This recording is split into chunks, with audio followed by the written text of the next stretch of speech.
সামনেই কিন্তু আমাদের একটা বিয়ে বাড়ি রয়েছে, তাই মাকে নিয়ে বেরিয়ে পড়লাম গ্রুমিংয়ের জন্য। আর দেখো ফার্স্টেই মাকে নিয়ে চলে এসেছি হেয়ার কাট করানোর জন্য।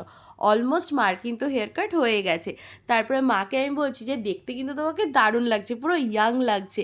আর মা বলছে সত্যি ভালো লাগছে, আমি বলছি খুবই সুন্দর লাগছে। তারপরে সব মারা যা করে, তোমরা কিন্তু অবশ্যই কমেন্টস করে জানাবে তোমাদের মারাও এরকম বসে বসে বাজার করে কিনা। মানে আমার মা তো লিটারেলি বসে পড়ে, একবারে বেছে বেছে বেস্ট জিনিসগুলো নেবে।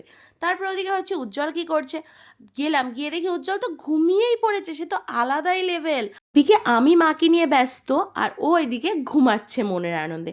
তারপর কিন্তু চলে গেলাম আমরা ফাইনালি গিফটস কিনতে। আর গিফটসে আমরা নিয়েছি কিন্তু একটা বেডশিট। তোমরা হয়তো দেখেই বুঝতে পারছো, গেস করতে পারছো কি কোথার থেকে নিয়েছি? যদি গেস করতে পারো তাহলে কিন্তু অবশ্যই কমেন্টস করে বলো। আবারও আমার মা বেরিয়ে কুল নিতে শুরু করলো। মানে কুলে যে আমার মাকে কি পেয়েছে, তো দেখে নাও। আমরা কিন্তু প্রিয় গোপাল বিষয় থেকে গিফট নিয়েছি। আর ওখান থেকে বেরিয়ে চলে গেছিলাম মার আইব্রোজ করতে। আর মা কোনো দিন গাইজ লিটারেলি আইব্রোজ করেনি। আর আমি বলেছি এবার তোমায় করতেই হবে। আর মা বলছিল যে এটা কী যে ব্যথা লাগে, কিন্তু করলে কিন্তু আলটিমেটলি একটা সুন্দর শেপ দেয় আমাদের ব্রাউজগুলো।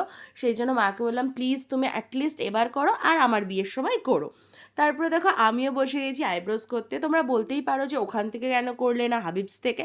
ওখান থেকে করিনি কারণ কিছু কিছু মানুষের কাছে থাকে যে যেখান থেকে আইব্রোজ না করলেই নয়, মানে একজনের হাতে আমি সেট আর কি। তো সেই জন্য এই দিদির কাছ থেকে আমি আইব্রোজ করি। তারপরে কিন্তু আমরা ওখান থেকে বেরিয়ে যাচ্ছি, এবার চলে যাচ্ছি বাড়ির দিকে, কারণ আমরা অলরেডি অনেক লেট।